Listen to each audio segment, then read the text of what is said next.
Is bringing you tomorrow's headlines today, and this morning we're getting a deeper look at the expanding powers of North Carolina's state auditor. Joining me now to talk about it from outside the Raleigh Eyewitness News Center, that is Kyle Ingram, a reporter over at the News and Observer. Kyle, good morning. Good morning. How are you? I am good, thank you. Look, it's been about 8 months since Dave Bolick stepped into this new role as state auditor, a Republican taking over after years of Democratic leadership in that office. Tell us what's changed about the position since he was elected in November.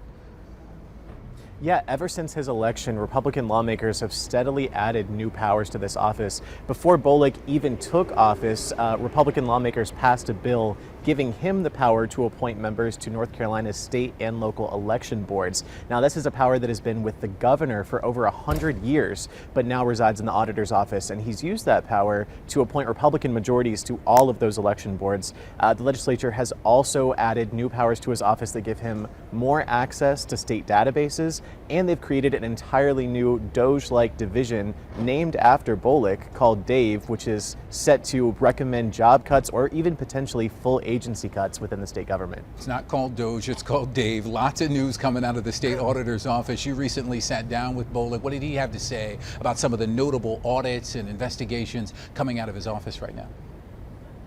Yeah, he pointed to a lot of audits that his office has released in the last 8 months. One of the first ones that they came out with was an audit of NC Central University that found $45 million in financial reporting errors.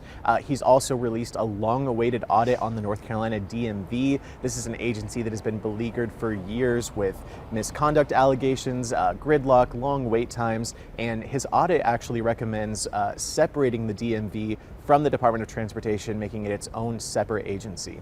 So this is one of the big things that his office is going to be targeting throughout his term. Well, that's the thing about the DMV. Problems with it are bipartisan. Look, since Dave Bolick took his office, there has been some backlash. What are critics saying about these new powers being given to Bolick?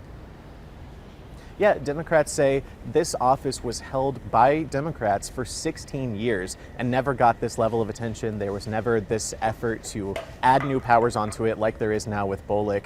And they also say this is not what people knew they were voting for when they went to the ballot box. When people voted for the auditor, they didn't know he would have the power to appoint election board members. They didn't know he would have a new division that would be able to recommend job cuts. And when I spoke to the House Democratic leader, Robert Reeves, he said it seems like the auditor is now the governor. Dave Bolick, the new state auditor, certainly making his mark 8 months into his term. Kyle Ingram doing the reporting for us. Kyle, thanks again. You can read more on Kyle's report in the news.